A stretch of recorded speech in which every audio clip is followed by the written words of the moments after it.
नागपूरमध्ये जो high voltage drama सुरू आहे त्या सगळ्यात ताजी दृश्य सध्या तुम्ही पाहू शकताय। उमेदवाराला घरात कोंडलंय, समर्थकांनी घेराव घातलेला आहे।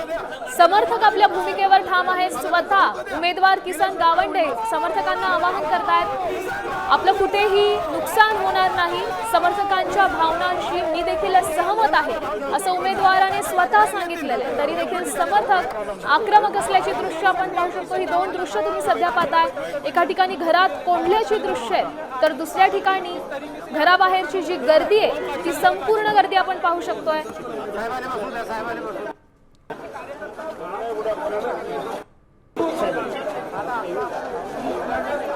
परिणय फुके यांच्यासोबत सकारात्मक चर्चा झाल्याची देखील प्रतिक्रिया उमेदवाराने दिलेली आहे आणि त्यानंतर मुख्यमंत्र्यांसोबत सविस्तर चर्चा करू, या संपूर्ण घटनेसंदर्भातला अहवाल मुख्यमंत्री देवेंद्र फडणवीसांना दिला जाईल अशी प्रतिक्रिया फुकेंनी देखील दिली आहे। ही दोन दृश्य सध्या तुम्ही पाहताय। एवढे दिवस वापस नको घ्या, वापस नको घ्या, चेअर आणि सतरंजा उचलान का एवढे वर्ष वापस नको घ्या, यांच्या नको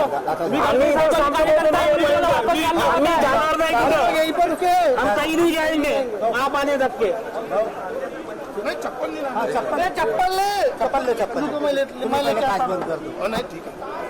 कार्यकर्त्याच्या भावना त्याच्यात मी गडकरी साहेबांच्या कार्यकर्ता म्हणून मला वापस नको घ्या, मागून येतो मी याचा आहे का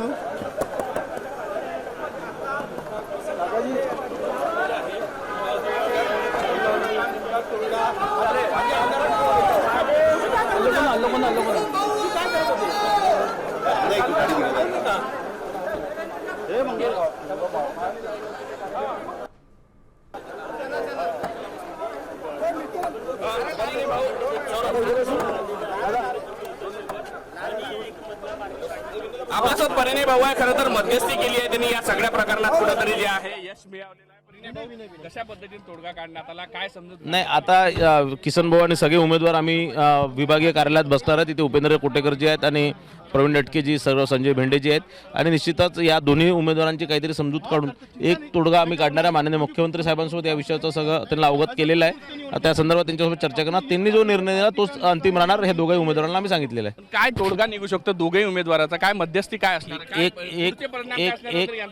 एक उमेदवार निवडणूक लढणार आणि दुसरा उमेदवार ती निवडणूक जिंकून देण्याची पूर्ण दायित्व घेणार आणि त्यात भारतीय जनता पार्टी निश्चितच दोघंही उमेदवारांपैकी कोणालाही खाली ठेवणार नाही। काही ना काही प्रतिनिधित्व पुढच्या 5 वर्षाकरता त्यांना मिळणार आहे। प्रतिनिधित्व म्हणजे मनोनीत सदस्य म्हणून जे नवीन जी आर आहे त्याचा कुठेतरी उपयोग होऊ शकतो? निश्चितच त्याचाही उपयोग आपण या माध्यमातून करणार आहे। मागे घेण्याचा जो काम असणार आहे ते कोणाचा केलं? कारण कार्यकर्त्याचा हा आक्रोश आहे, तो मुख्यमंत्री साहेब तो निर्णय घेणार, तो आमच्या स्तरावर नाही, मुख्यमंत्री साहेब तो निर्णय घेतील, तो सगळ्यांना मान्य. हा सगळा जो प्रकार पाहिलेला आहे कुठेतरी नाराजी मोठ्या प्रमाणात अनेक भागांमध्ये आहे. या ठिकाणी आता तुम्ही कसं हे सगळे तोडगा काढणार आहे? अनेक ठिकाणी बंडखोरी नाही, अनेक ठिकाणी झाली असणार, पण या भागाची जबाबदारी माझ्याकडे होती, तर इथे कोणतीही बंडखोरी होऊ देणार नाही. तुम्ही त्यांची समजूत काढली, त्यांचं काय म्हणणं होतं ते कार्यकर्त्यांना समजावून सांगण्याचा पूर्ण प्रयत्न करत होते? नाही, ते सगळे कार्यकर्ते समजून गेले. आजचा दिवस थोडा रोष राहणार, उद्या सगळे कामाला लागतील, काही त्यात चिंता नाही. आज तोडगा निघालेला नाही? निश्चितच 100% निघाला. मुख्यमंत्र्यांशी चर्चा होणार आहे, या सगळ्यावर तोडगा काढला जाईल असं गेलं. खरं तर परिणय फुके यांनी मध्यस्थी केली आणि त्या माध्यमातून आता काय नेमका तो मुख्यमंत्र्यांच्या सोबत काय चर्चा होते, कोण उमेदवार राहणार आणि कोणाला मनोमितची संधी मिळणार याचं जे गुपित आहे ते मात्र थोड्या वेळानं स्पष्ट होणार आहे. बैठकीतून निष्पन्न झाल्यावर स्पष्ट होणार आहे. आता ते काय नेमका तोडगा असेल ते आता पाहावं लागणार आहे. व्हिडिओ जर्नलिस्ट सौरभ पराग डोबळे, साम टीव्ही न्यूज, नागपूर. तर आपण ऐकलं मध्यस्थीनंतर परिणय फुके यांनी आपली प्रतिक्रिया दिलेली आहे. आज जो काही गोंधळ झाला या संपूर्ण प्रकरणाचा अहवाल मुख्यमंत्री देवेंद्र फडणवीसांकडे दिला जाईल आणि त्यानंतर समर्थकांची बाजू देखील ऐकली जाईल असं ते म्हणाले.